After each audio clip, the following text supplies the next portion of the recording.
if you go back in time, we lived in greater community. You know? But now we spend so much time with our partners without our community. Right. You know, so one of the things that's come up, I think, during the pandemic is, we've heard that to the extent that, divorce rates went up, breakup rates went up, sadly, domestic violence rates have gone up. What that kind of has shown a light on is that there's a bit of this expectation that if I get married to you, you should be my everything. And I think that expectation is that's a lot of pressure too. It's an impossible amount of pressure. It's so much pressure. Like I hear people saying like, he's my best friend. I'm like, I don't want my boy. You're not my best friend. Yeah. That's what women friends are for.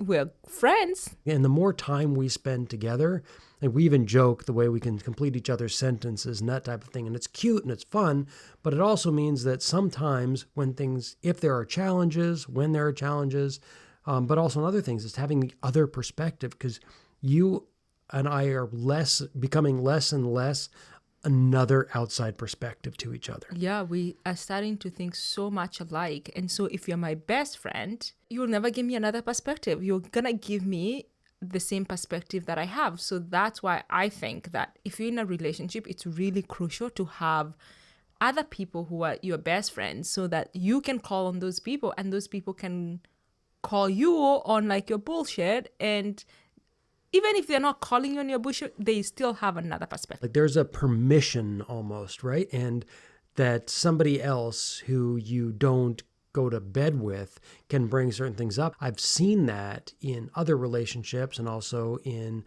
myself. If there's something that maybe I see, but if I bring it up because it's sensitive, right? If you're having a challenge, there's probably some part of that where there's a pain point, right? Yeah. Like whether it's in your business or finances. If I was going to come and say, here's what I see that you did wrong, or what you could improve. There are times where you're just like, I just need someone to be there for me, right?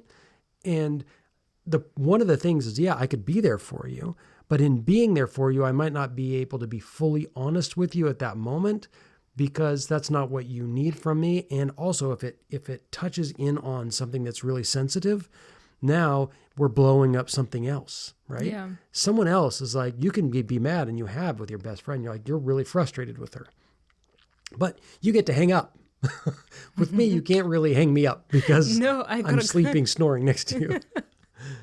True. And like I think it was 2 Saturdays ago, I was feeling really down and you're like, what's wrong? And I was like, I'm going to go call my best friend. Like I'm going to go call a friend and talk to them. And I called a friend and we talked for over an hour and she gave me an amazing perspective. She was able to say like, Sarah, look at it from this point of view. And that's what I needed, But I also feel like if you didn't respect the fact that I don't come to you with everything, you could have also taken it personal. Mm-hmm. You could have been like, why can't you talk to me? Why do you need to talk to her? And I was just like, I knew like, this is something I just need to talk to my woman friend, girlfriend, This is not something that I bring up to you, And also when we first moved here, you were just like, I just need to go hang out with the guys. Mm-hmm. And I was like, take the weekend, go hang out with your friends. And like, how was that for you? Yeah, no, well, it's great. And I think that those other relationships are important. It's, and then there's something else new or fresh that I can bring back into the relationship.